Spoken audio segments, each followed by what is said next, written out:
So President Donald Trump has just issued an ultimatum to Russian President Putin. It's time for peace right now. And the warmongers in Congress and Ukraine are pissed off. So we'll have more on Zelensky's response here in a minute. First, President Trump sent a message to Putin a few hours ago telling him to come to the peace table or he will impose vicious sanctions on Russia, the likes of which he's never seen before. Which is pretty ominous warning from the Trump team. This is something, of course, that President Biden didn't do. He didn't do it all, never pushed Putin towards the peace table, even though Putin repeatedly said they wanted to talk peace over and over again. In fact, the Biden administration and Boris Johnson stopped peace talks, destroyed the peace agreement in 2022, you'll recall, and they basically was already signed. Of course, President Putin, Zelensky had an agreement in place. And if you look at that agreement, what's stunning about it is that a huge swath of land that Russia now controls wouldn't have been under Russian control back in 2022. Huge pieces of land in eastern Ukraine, where ethnic Russians had lived for years, which were under constant bombardment and a genocide, would have actually reverted to Ukraine. Now that's off the table because they scuttled this entire peace agreement in 2022. Biden only ever presented Russia with two options: fight to the death or surrender immediately. And Putin was never going to do either of those things. Why would he? Since 2014, the Obama administration and the CIA-backed coup that took over Ukraine in 2014 and set up multiple CIA field offices all over Ukraine. It is a de facto proxy state for the CIA in Ukraine to roll out digital IDs, to do everything that they wanted to do, biolabs there, baby-making factories. Oh yeah, baby-making factories in Ukraine. Ukraine being one of the number one exporters of babies in the world, and baby parts. Disgusting. That's your CIA for you in Ukraine. So the Obama CIA team helped Ukraine carry out a genocide against ethnic Russians in eastern Ukraine. So surrender immediately was like the only response from the Obama team and the Biden team. It was never an option for Putin and Russia. Now, another stunning development this morning from Trump on the war in Ukraine. Ukraine is pissed this morning when they learned that Trump just halted any weapons or arms being sent to Ukraine. Uh-oh. Sorry, all your weapons are cut off now. The only reason this war was continuing at all is because the Biden administration kept sending weapons and ammunition to Ukraine. The teat is about to dry up. No more teats. No more teats of milk flowing with American weapons into Ukraine. That stopped, according to the Kiev Post. Yes, Ukrainian journalists confirming today that all shipments of weapons and military equipment to Ukraine have stopped at NATO bases in Europe. According to preliminary estimates right now, we're talking about several thousand tons of weapons, according to Megatron on X, and military equipment stopped. Sorry, Ukraine. It's all dried up. Here's the Kiev Post. All Pentagon officials, and this is a huge other piece of the story, even more stunning, all Pentagon employees involved in arms supplies to Kiev have been fired or suspended. And President Trump has put in place a large-scale audit of the misuse of funds for aid to Ukraine. Wow. It's really too late that we can't have Victoria Nuland still in that job so that we could fire her. Well, forget firing her. Lock her up. Yes, like that. Yeah, she's a criminal, a warmongering criminal. We should lock up Victoria Nuland.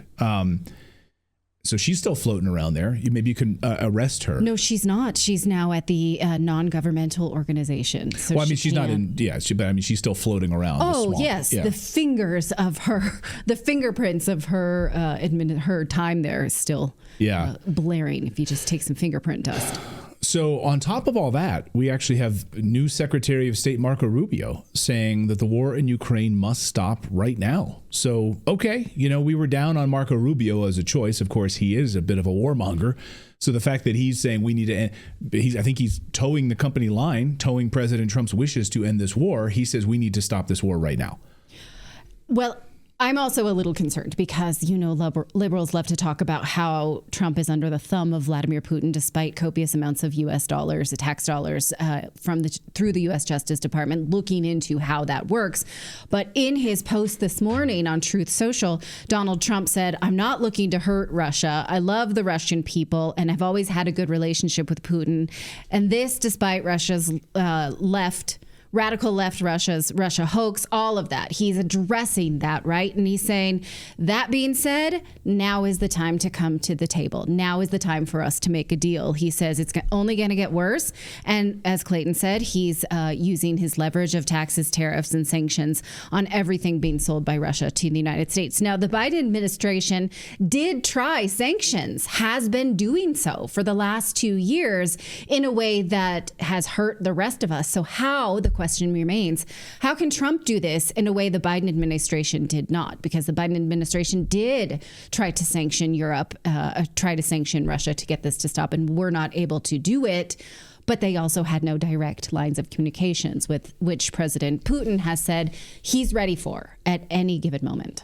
Meanwhile, Ukrainian President Zelensky is asking today for U.S. troops to be sent to the front lines in the war with Russia. During the Biden administration, Zelensky, of course, repeatedly promised that Ukraine could fight the war on their own terms as long as NATO allies sent weapons. Just keep us going with the weapons. We've got plenty of men. We'll get 80-year-olds. We'll get people with Down syndrome, which they did. We'll get people who are pregnant women. They like that. We'll grab everybody we can off of our streets in Ukraine. So just keep sending us weapons. We'll kill off everyone in our country. We don't care. And yours too. What a deal. So now President Zelensky, he's doubled down on this. He's asked repeatedly for U.S. involvement. Now he's asking, now that President Trump has basically paused all foreign aid, now he wants U.S. troops to go to the front lines in Ukraine. He said these troops will not be just sitting in cushy, nice cities like in the center of big cities, relaxed. Those are his words. And instead, they'll be put on the front lines. So he wants U.S. troops to go to the front lines. Watch.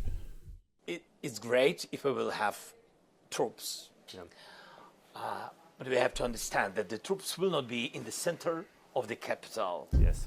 They will not have relaxed time. Yes, it's very important, because I heard that some allies said that, yes, but it's okay, we can be in the center of some city. And then, no, we don't need such contingent.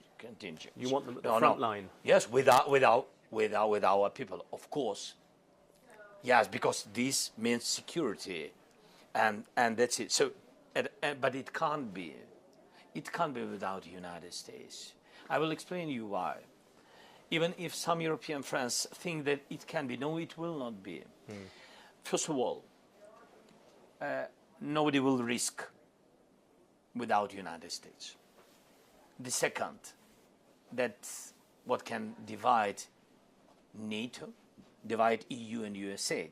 That is a goal and dream of Putin, to divide this unity. He's odious. Also, recall that he told us many times that he does not need U.S. troop presence. He only wanted the weapons because Ukraine had the wherewithal to use those weapons by themselves. He promised us that at the very last time he addressed U.S. Congress. He said he did not need U.S. presence. Why is he saying this now? And why is he saying that our U.S. troops cannot have a relaxed time? They cannot go there and have it easy. He himself calls for them to be put through the ringer.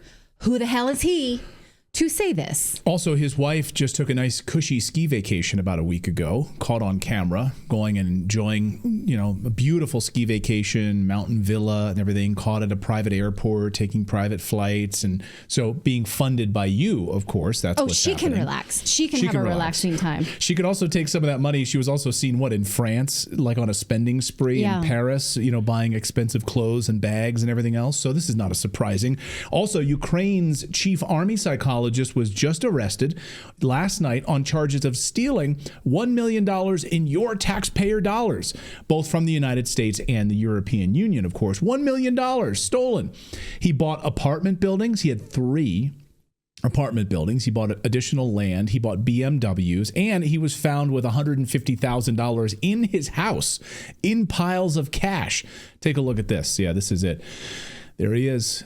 chief army psychiatrist, $150,000 in piles of cash. U.S. dollars he had. You guys, where do you think he got those? Yeah. Well, I'm looking at the picture, and I think I recognize some of those are my tax dollars. I recognize some of those bills. I've seen them. You recognize the serial numbers? Yeah. It must be nice. It must be nice for all of those corrupt politicians over there to be living off the backs of American, and they get $700 in North Carolina after their homes are believe destroyed. he had, what is the number here? 3 BMWs. Oh, it says several BMWs. Now, yeah, 3 apartment buildings. Right. During previous regimes, previous administrations in Ukraine, it was reported that a government salary cannot even buy 1 BMW. So they had wondered, it's been obviously the most corrupt country in Europe for decades now. So anyone who had a BMW, you would wonder on a government salary where that came from if they did not come from legacy wealth. Someone in the chat just says, average gaming says, you all think Putin is scared of Trump? I don't think he's scared of Trump. I think he respects Trump, and I think Trump respects Putin, and I think Trump hates Zelensky, and I know that J.D. Vance hates Zelensky. So I think what's being played right now is very interesting. And look, like this idea that you're going to sanction Putin even more than he's already been sanctioned, like, okay, I don't think he's really scared about that. But this is Putin's way of, Putin has wanted to come to the peace table multiple times and has asked for it. And the Biden administration never went along with it, totally ignored it, and in fact scuttled the peace agreement. So I don't know that I don't think he's scared of Trump at all, but he certainly respects him from a negotiating standpoint. And I think the wording of this post on Truth Social gives them both enough leeway to come to the table with their full pride intact, which is important when it comes to, because they are leaders. And so because Vladimir Putin enjoys such massive support in Russia, he can't just grovel to the United States and not lose politically. And the same goes for Donald Trump. He cannot, they both have, optics matter in this. So that's the end of the point. That's right. That's all right. what Let's I have talk to say about this. that. Do you ever have a feeling you're being surveilled and hesitate to share things of interest via text message or email with your friends and loved ones? Well, recently, outspoken parents at a PTA meeting in Catholic Americans have been labeled as domestic terrorists by the FBI. These types of labels can be used to allow the U.S. government to surveil its own citizens and others who live abroad without any legal due process. Fortunately, the founders of Bunker have created an app to uphold people's rights. Bunker is not beholden to any third-party corporation, investor, or government. Bunker deeply believes that privacy is a human right and that everyone on Earth deserves bank-level security. Bunker provides you protection from state and corporate surveillance, as well as cyber criminals. It includes a completely secure and private messenger, a robust password manager, secure cloud storage, and files for your documents. Bunker is built to uphold the rights of people and protect them from cyber crimes. Download Bunker from the App Store or the Google Play Store today. Use the offer code REDACTED to receive your first year for free. So libertarians just got a huge victory yesterday thanks to President Trump. Yes, they did. In fact, libertarians and Republicans alike, like Congressman Thomas Massie and the Libertarian Party, have been pushing President Trump to pardon Silk Road founder Ross Ulbricht, and it happened. Now, President Trump is making good on his pardon to promise to pardon Ross Ulbricht, and this was a deal he made during the campaign with libertarian supporters. He had to keep this promise. It still very much surprises me to see a politician keep their promises, though. This picture here, I've stared at it at length. It's a lot to me. It feels like the Julian Assange release, where I'm like, I need to see him hug his mom. I need to see him eat a burrito. I need to see him order something. You know what I mean? Yeah. When we're watching these human interest stories, he's 40 years old now. He went to prison just a little after his 30th birthday. He's a man. He went in there almost a boy. Here is the Trump pardon. Oh, I don't believe we have a screen, so I'll read it to you. It said that he just called his mother to let her know that he pardoned her son, which because on behalf of the libertarian movement, which supported me so strongly, and it was his pleasure to do so. He says the scum that worked to convict him were some of the same lunatics who were involved in the modern day weaponization of government against me. He was given 2 life sentences plus 40 years, which was ridiculous. Now, he was arrested at a San Francisco library in 2013 by an FBI sting, where 2 agents started a fight behind him to distract him. And then they grabbed his laptop in front of him. Had he closed the laptop, his information would have been what's the word I'm looking for? Locked. I mean, you would have needed like a password in that moment to get in. Encrypted. I'm sorry, is the word that I'm looking for. So what they wanted was information about Silk Road, which was a Bitcoin marketplace where some, but not all, people sold contraband. Federal prosecutors also accused him of plotting a murder, but the victim himself has said he didn't think that it was Ulbricht who did that. The government's case was, let's just say, not rock solid, but here is CNN saying he's a very dangerous person that Trump just pardoned. He also, a short time ago, announced a pardon for Ross William Ulbricht, who is this guy. He had this drug marketplace, Silk Road. The president, explaining the pardon, said, quote, "The scum that worked to convict him were some of the same lunatics who were involved in the modern-day weaponization of government against me." You're a former federal prosecutor. What do you think a DOJ remade in the image that Trump would like it to be, it looks like? Well, my former office, the Southern District of New York, is the one that tried and convicted Ross Ulbricht, the scum, quote unquote, that he's referring to there, just so people understand who this guy is. Right, by the way, the scum is not the man convicted of this. It's right. Trump is referring to the SDNY prosecutors as the scum.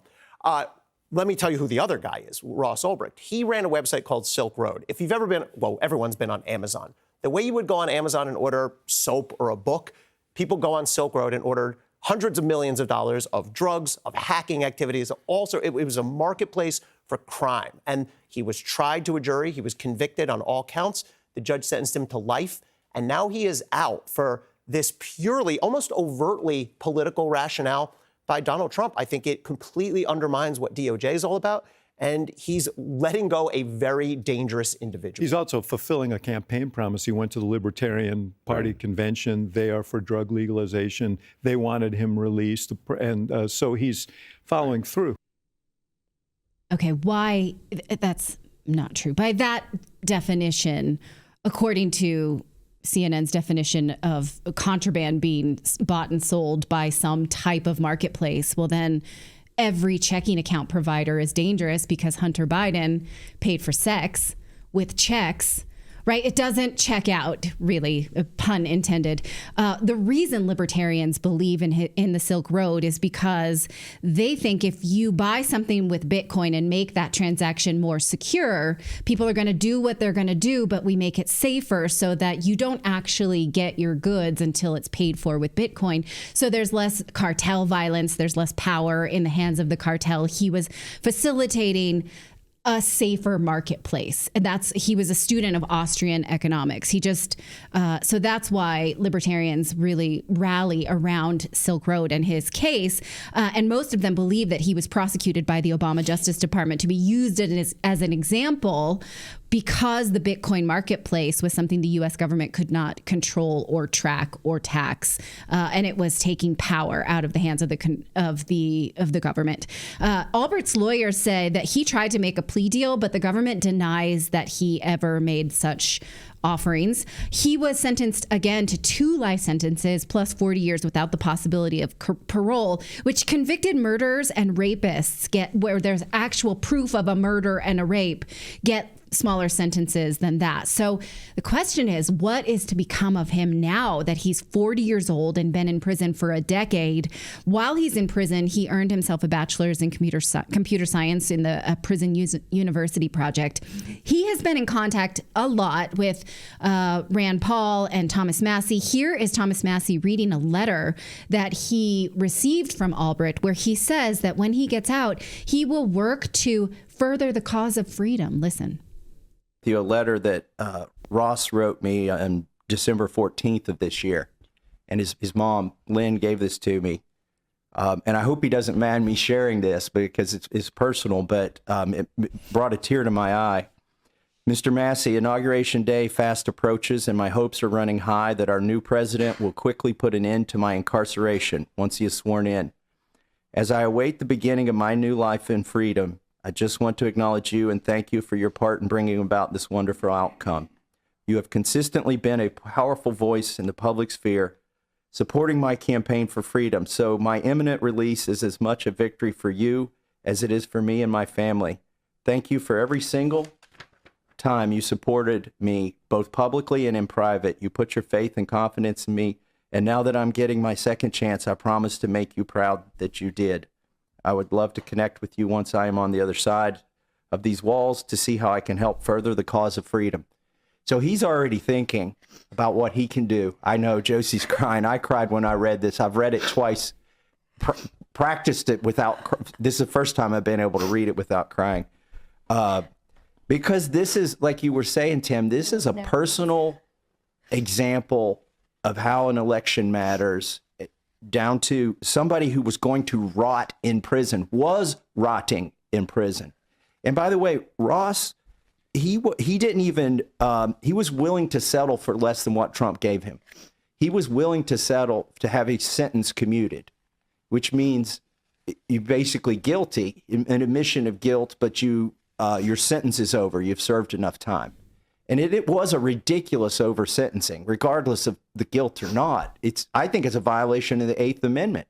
The Eighth Amendment to our Constitution says no cruel or unusual punishment. Why should you get 2 life sentences plus 40 years? Well, explain what was he accused of doing?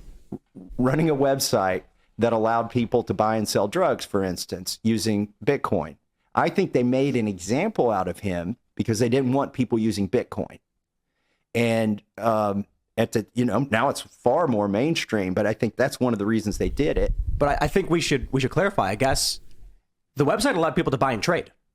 What people did with it after the fact was what the people did with it. Well, MasterCard lets you pay for prostitutes, right?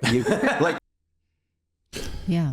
So again, it's the same point. Hunter Biden used checkbook to buy sex. Right. And so then should every checking account provider get these unusual sentences? Clearly, he was made an example of. I very much want to see more of him when he is good and ready. He doesn't owe it to us to let him see us safe, but I feel like I need that. 10 years and 10 years. I mean, it's unbelievable. My takeaway is I'm not using my financial tools to their full extent, I guess, because that's not what I use checks or my credit card for. Don't you? No. It's none of my business. It's America. I saw someone in the chat just a few minutes ago talking about drugs. It's like, if the earth made it, then it's free. Like, if the earth made it, then we have a right to it. And so to put a guy away think about the murderers that get off scot-free. Think about the illegal immigrants that don't even get held. He gets 2 life sentences plus 40 years. Yeah. It's unbelievable. So, yeah, we'll continue to watch that story. Think about this. The man... And by the way, I sent a message to Congressman Massey today, and I said, thanks for your work on this.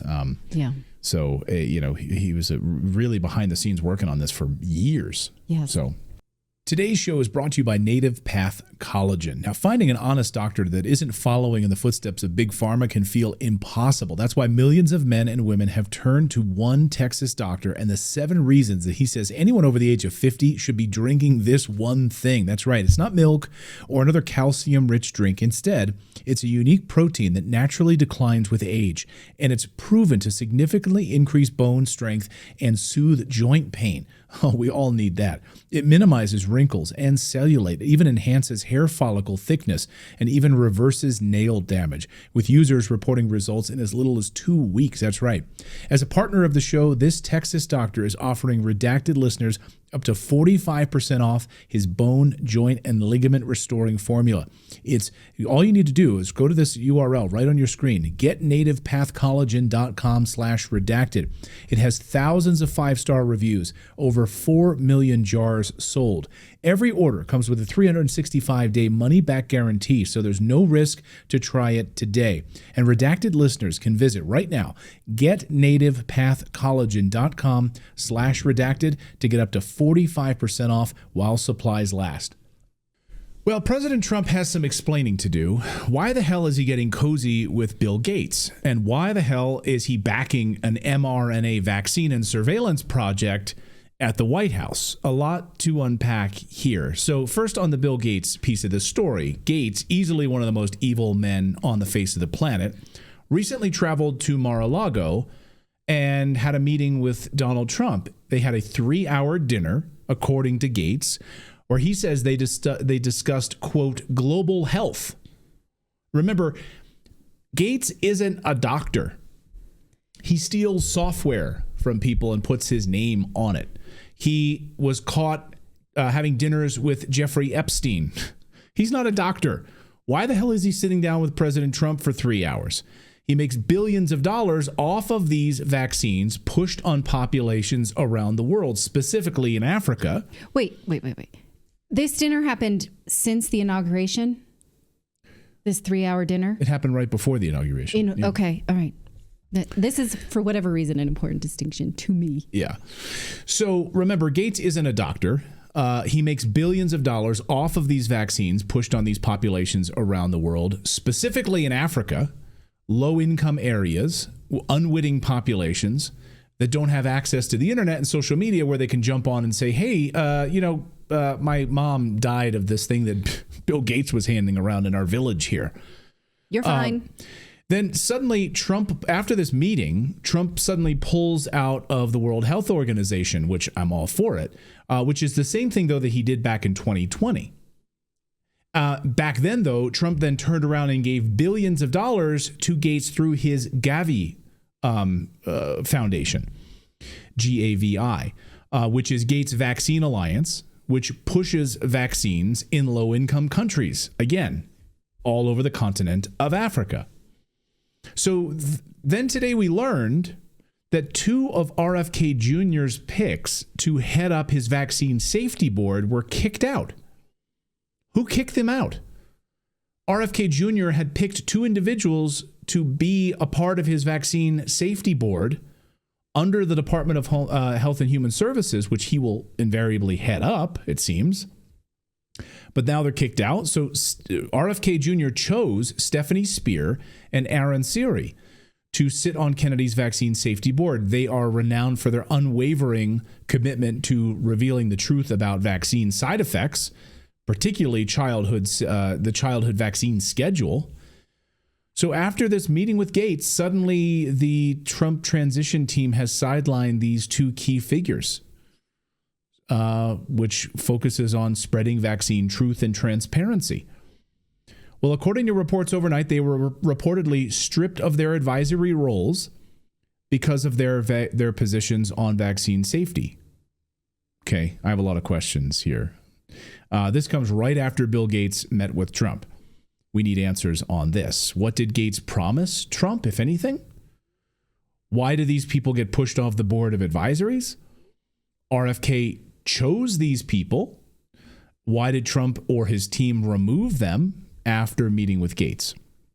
To me, the removal of Stephanie Spear and Aaron Siri represents a big setback on vaccine safety policy. Again, just so you understand, they collaborated closely with Robert Kennedy, specifically on child vaccine schedule. And that's one of the big things that RFK Jr. has been talking about extensively is this vaccine schedule that, like, when he was a child, there was like 2 or 3 vaccines. Now we've got 30, 40 of them on this childhood vaccine schedule.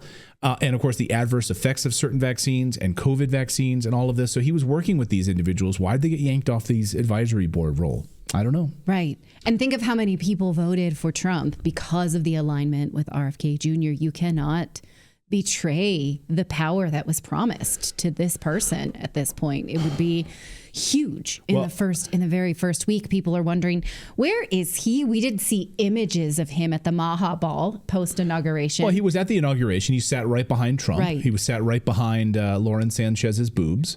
And Zuckerberg. Did he? You know exactly. I knew exactly where the open boobs were. That's your beacon point for who sat where. It's like a beacon of hope in the world. Okay. Like a lighthouse in the fog, if you will. And you're right. So Rain Hazelton here in our chat says RFK is the only reason I voted for Trump. Christine Miller says I love RFK.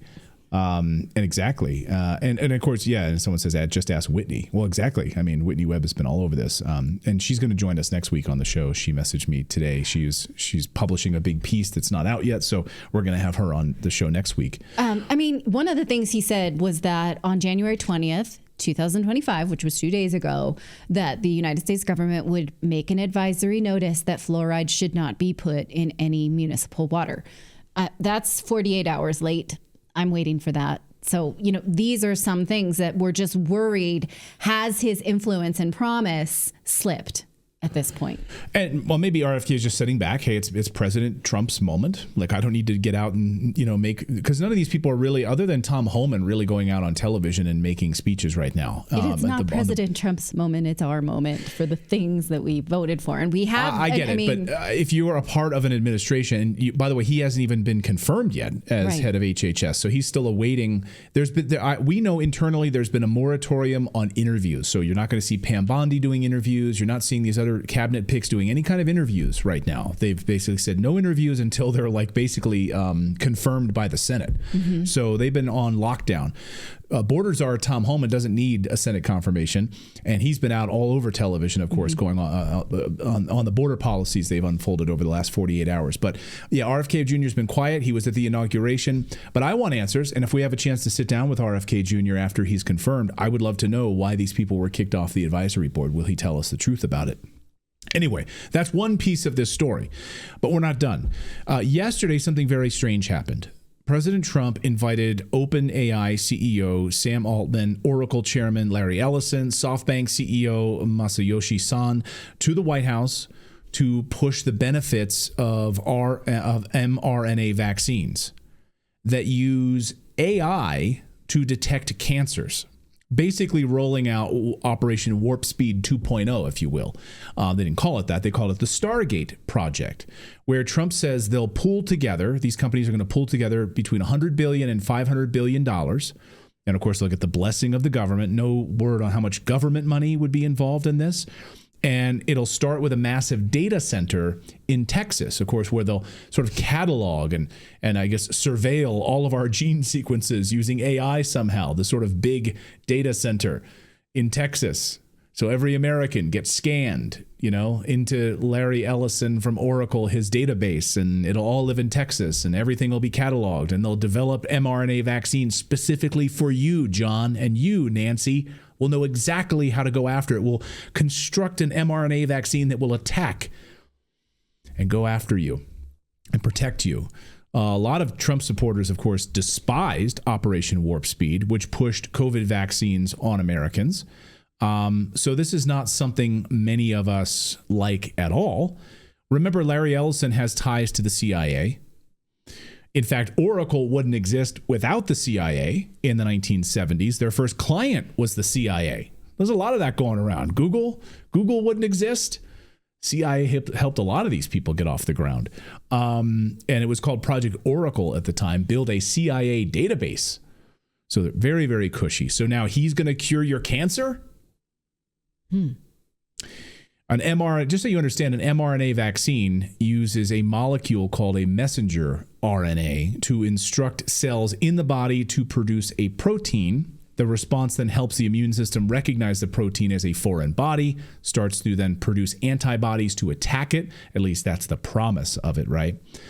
But add in the idea that every American would then be AI scanned, artificially intelligence scanned, so that people like Sam Altman at OpenAI have our entire genetic sequence.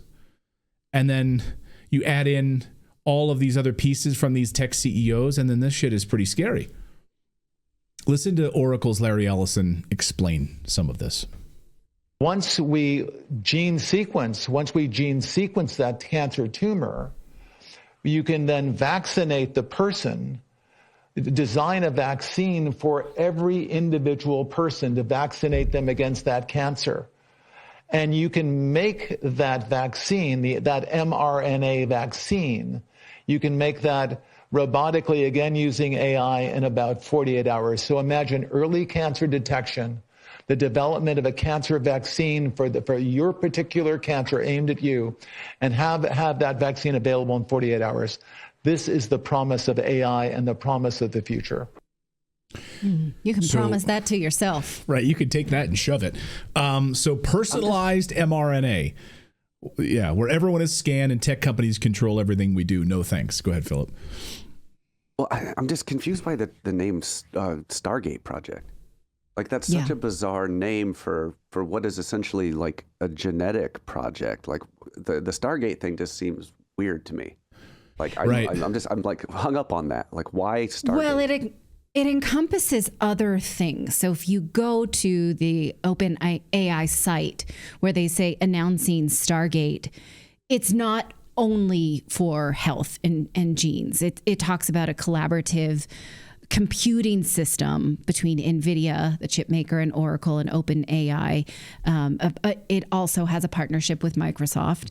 So Bill Gates involved. Right. And so they're actually talking about how they can use it for all of humanity. It's not just for health. This is just one application, one dystopic application. Well, and think about, like, there's already a bunch of natural solutions out there for cancer. Now, if they're going to put this out with like an emergency use or something, they're going to now be able to block and downplay all the natural things that are out there that can help, so it's just another. Well, and someone in our chat says the body does this naturally. Right. That's a good point. There are certain cancers that you will get. For instance, don't most men get prostate cancer? Something like 90% of them will get if they live to a certain age. I believe that's the data. And they don't die from it. It's just something that most men eventually develop for whatever reason. And so you could be taking something that, to combat something that would not otherwise kill you. And so why would you do that? Now, here is my biggest fear about this technology existing. What if this blood test becomes mandated by your insurance company, or else they will deny you coverage? And what if then your insurance could cancel you if you refused said vaccine because they see it now? They see this potential. You won't take the vaccine. Then they think you're going to get cancer, and they say, well, we can't pay for the eventuality. So That's you have no choice like but to do it. I mean, it's basically, yes. This is basically the plot that's of exactly Gattaca.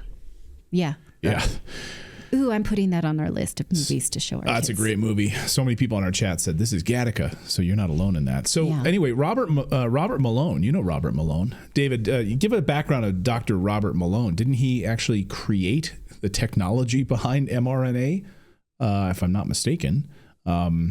Anyway, So here's Dr. Robert Malone. Here's what he had to say about it. He said, these people have no idea how complicated the immune system is, and they have no understanding of the difficulties facing predictive computational immunology, and they have no understanding of cancer immunology. This is marketing, propaganda, and hype. So it really was a propaganda press conference. Trump and MAGA supporters are not happy about this, as you can imagine. Here's a Trump supporter, Sovereign Bra, says Donald Trump will lose his base if he supports more mRNA vaccines. Mark my words. Here's Justin Amash, libertarian, who was in Congress. He said this: the Stargate project sounds like the stuff of dystopian nightmares. A U.S. government announced partnership of mega corporations to protect the national security of America and its allies and harness AGI for the benefit of all humanity. Let's maybe take a beat here, he says. And then health expert and whistleblower Kelly Means said this about it. Kelly Means, he's talking about the natural side of this. He said a couple of thoughts on Ellison's comments here. Rates of cancer and nearly every other chronic disease are going up among children because we are poisoning them, not because we don't have enough drugs. So he talks about President Trump's promise to end the chronic disease epidemic and keep our children safe. He talks about the only way to reverse this is not to seek it out after you get cancer. It's to stop poisoning each other, ourselves, so that we stop getting cancer. I mean, really, prevention is the only way to go about this, not go in and send, again, the way I see it is like inner space is send these little AI bots into our bloodstream. No, thank you. Now, you'll remember Larry Ellison is the one who said that citizens, he's been pushing for a digital ID for years, Larry Ellison has, so that we would all be tracked and monitored using a digital ID. So he loves surveillance. And he loves this idea of AI, I think, as like a Trojan horse to lead us into a surveillance state. So remember, he was the one who said that citizens will be on their best behavior. Those are his words. When we have an AI surveillance system deployed across the United States to watch everything you do. Watch. the police will be on their best behavior because we're constantly recording, watching and recording everything that's going on. Citizens will be on their best behavior because we're constantly recording and reporting everything that's going on. And it's unimpeachable. The cars have cameras on them. I think we have a squad car here someplace. But those kind of applications using AI, if we can use AI, and we're using AI to monitor the video. So if that altercation that occurred in Memphis, the chief of police would be immediately notified. It's not people that are looking at those cameras, it's AI that's looking at the camera. No, you can't do this. It would be like a shooting. That's going to be an event that's immediately, an alarm's going to go off, it's going to be, and we're going to have supervision. In other words, every police officer is going to be supervised at all times. And the supervision will, and if there's a problem, AI will report the problem and report it to the appropriate person, whether it's the sheriff or the chief or whomever we need to take control of the situation. We have, same thing. We have drones. If there's something going on in a shopping center, and I'll stop. A drone goes out there, get there way faster than a police car. There's no reason for, by the way, high-speed chases. You shouldn't have high-speed chases between cars. You just have a drone follow the car. I mean, it's very, very simple. And the new generation of autonomous drones. Yeah. So I'll stop, he says, because I probably have gone too far down the plot of 1984. Citizens will be on their best behavior with AI surveillance deployed across the United States. If you look at the WEF, where they were talking about AI in an office being able to predict like worker behavior and potential problems, like if you mix those two things together, we are now looking at pre-crime. We're looking at AI, looking at somebody's behavior, predicting that they're probably a criminal, and then alerting the authorities. Right. And then this goes on some sort of permanent record of some individual, and if they try to apply for a job or go to college or some other issue down the line, some of this is probably in some sort of a database somewhere that's keeping them from, sort of a social credit score. I mean, this is the great fear, right? That you won't be able to get insurance, you won't be able to get a mortgage on a home, because you have all of these like AI blemishes on your record. Like, this is where we're heading. And this is the big concern, of course, at the border too, like biometric scanning for people coming in and out of the United States and all of this stuff. So I think we need to be very, very wary of this stuff. And when we see these press conferences, like, who the heck, we need to say no to this, and we need to tell President Trump, like, absolutely not. I have not seen one person online saying, I love it, sign me up. But that's not what the algorithm shows me. So if you see anything like that, please tag me in it. I want to see. No, and this is where you hold these leaders to account. I mean, President Trump is not Jesus. I know that there are some people that think he is. He's a human being. And so, he's going to make huge mistakes. I think this is a massive mistake on day 2 of his administration. And I hope that this gets pulled back and the United States does not put any tax dollars behind this. And I want to know what the hell's going on with RFK Jr. and these cushy relationship with Bill Gates. We need answers on that. So we'll follow the story. We're not going away from that story. All right, folks, the tides are turning. If you suffer from daily pain, please listen closely. Profiting billions in the process is what Big Pharma has done to us. Their motives have been unmasked, and a natural pain solution has taken hold throughout the United States. That solution is named Canoladine, which may be your ticket to a life without pain, and it is drug-free. So why is it so popular? Well, the drug-free innovation has been studied for 14 years. It gives you the pain pill level relief without the side effects, without the grogginess, without the risk of addiction. There's no synthetic pills, no injections, no expensive doctor visit. In fact, it's 1/10 the cost of traditional pain management. Scientists are calling Canoladine nature's morphine, and it's the only substance ever proven to activate your body's natural pain molecules, the very same ones upon which pain meds are designed. That's right. It's unbelievable. But hurry right now. Due to demand, this pricing expires at midnight tonight. So try Canoladine for less than $1 per day. And here's the deal. Right now until midnight, you can try it risk-free for 90 days for just $1 per day. So go to trycono.com/redacted. That's trycono.com/redacted, or click the link below this video. Break free from Big Pharma. You've got nothing to lose but your pain. All right. Well, Variety, the magazine that's all about entertainment and Hollywood, says that Hollywood is ready to work with President Trump. Here is that headline. How in the world are we supposed to buy this when every big name in Hollywood campaigned against him and for Kamala Harris because they told us he was a serious threat? They sat with Oprah. They did webinars, highly produced videos of the Avengers. They spent the entirety of the first term, the Trump administration, opposing them. People made themselves big names by opposing him. Mark Hamill, Stephen King. So now they have their tail between their legs. Why? Clayton doesn't like when I do this, but I mean, I think it's hypocritical if I don't say, sure, I hated Trump during the first administration too. I'm not coming around on Trump because I love him. I can now hear what he says and decide if I like it or if I don't. If you have Trump derangement syndrome, you hate every word out of his mouth, which is what Hollywood has. I don't have Trump derangement syndrome. I can hear for myself now because I've been trained to hear that the media is lying. That's the difference. So now Hollywood is saying they're coming around on Trump, not just because they know it's bad for their business and, you know, we don't want to hear them droning on from the Capitol about things that we don't relate to, but because it suddenly works for them. Their policies now work for Hollywood. Here's how Variety reports it, that for some, a return to 2020 before COVID and strikes and wildfires would be welcome.